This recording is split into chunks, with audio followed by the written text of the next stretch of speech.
Hello and welcome back for day 2 of the NAB AFL Combine from Etihad Stadium. After a slow start yesterday, things certainly started to ramp up today. AFL.com.au's draft expert Cal Toomey was there keeping a close eye on things. And let's start with the 20-metre speed test. Cal, who caught your eye? Well, there's a couple of real bolters there, definitely. Jonathan Marsh took my eye for sure. 2.78 in a Combine almost record, the second best in Combine history. A really remarkable effort for a guy who's 191 and plays as a key forward. And second behind him was Nathan Freeman. We tipped him yesterday to take out the test. He didn't quite get there, but he got 2.81, just showing again how much speed and ability he has in that sort of area. So in terms of those two boys, I guess what we all want to know is, A, do these tests help their chances of being drafted, and where do you see them going? They definitely help. I mean, they can't hurt. They've shown recruiters that they have that speed, and that it's not just something that you can watch. It's tested there. It's evident there. Nathan Freeman's been coming for a while. He didn't play a lot of state footy for Vic Metro this year. He had a bit of an ankle injury, but he's been coming. I wouldn't be surprised to see him in the lob in the top 10 come November. Jonathan Marsh is a different one though. He's 191, as I said before, 191 forward, who plays a little bit like a midfielder or a wingman. He's got that explosive speed, but he can do a few tricks as well. He's a bit raw, so that'll make it interesting to see where he falls. I'm expecting somewhere inside the top 2 rounds. So we went from the 20-metre sprint into the agility test, and Cal, who were the big winners there? Well, there's one in particular, Ben Brown, a VFL listed player. He's been at the Combine before a couple of years ago. He played for Tasmania as an under-18 player. He's gone to the VFL this year and played for Werribee. He's got the big hair. He's tested really well. He's one of the standouts there. He showed that for a big guy, he's got the agility and pace to make it at AFL level. And if we just skip back to the first day of testing, Monday night, when we had the standing vertical leap, we haven't got the official results yet, Cal, but we believe there was a Queensland basketball convert that did some very nice work. Yes, Archie Smith. His dad played NBL for Australia. Archie Smith is an exciting, athletic sort of guy. He's a recent convert, as you said, to AFL. He played in the national championships for Queensland. He's got some raw ability as well. I think he'll get taken towards the end of the draft. He's a Brisbane Lions academy player. They can have to bid for him if another club likes him, but I think they'll be able to get to him. Now, all week on AFL.com.au, we will hear from the young stars who are here testing, and the biggest star of all, Tom Boyd, the prospective #1 pick, fronted the cameras this morning. You seem pretty comfortable with this whole media scene. How is it that you're able to remain so level-headed? Yeah, my dad's a bit of an anchor for me. He pulls me down and keeps my feet on the ground, I suppose. But yeah, look, I said it a few times, and yeah, my dream's to play AFL, and this stuff's part and parcel of the industry these days. And look, I've learned to deal with it as best I can. My ankle's fine. To be totally honest, what was holding me back was a little bit of a calf niggle, and I got over that, and obviously got up for the game and pulled up pretty well from it. So.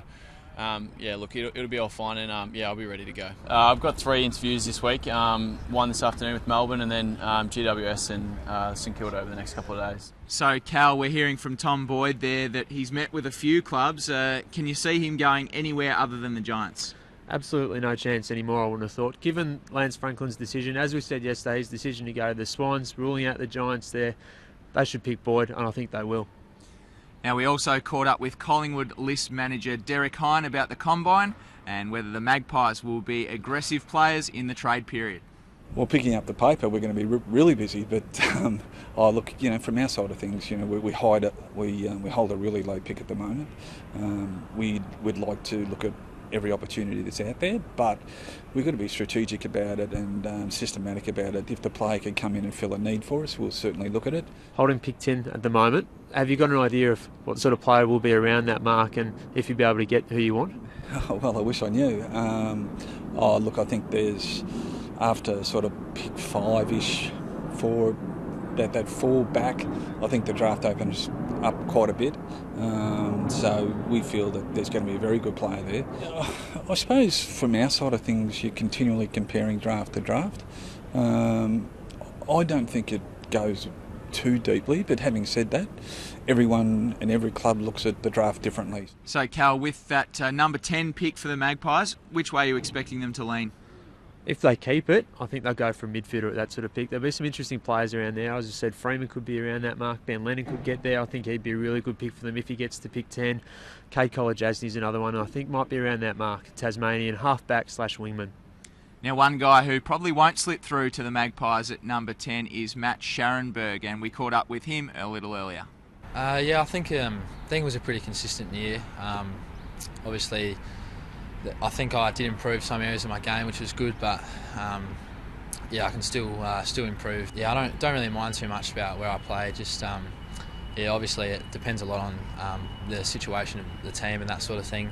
But yeah, I'm happy to play anywhere. So Cal, Matt Scharenberg, 2 questions for you off the back of that. Firstly, where will he go in the draft? And second, where will he end up playing? Because he is quite a bit of a utility.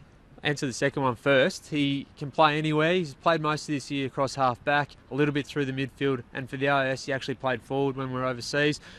He plays most of his footy at half-back, and I think that's where he'll start his footy career, but I think he will move into the midfield more permanently going forward. As for where he'll play next year, at which club, that's another really hard question to answer.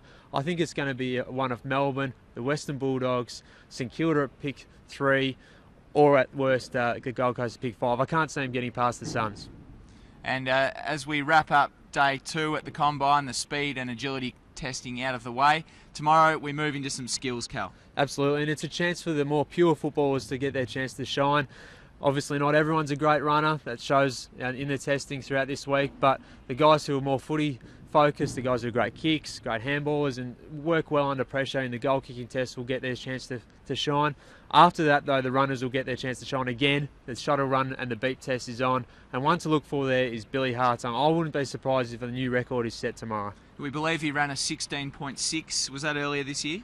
I think it was a couple of years ago, and he doesn't like to claim it, but I think he'll be up there tomorrow for sure. So Bradley Hill's 16.1 record possibly in doubt in the beep test. Join us again tomorrow when we'll have that result for you, as well as the results of all the rest of the testing. See you then.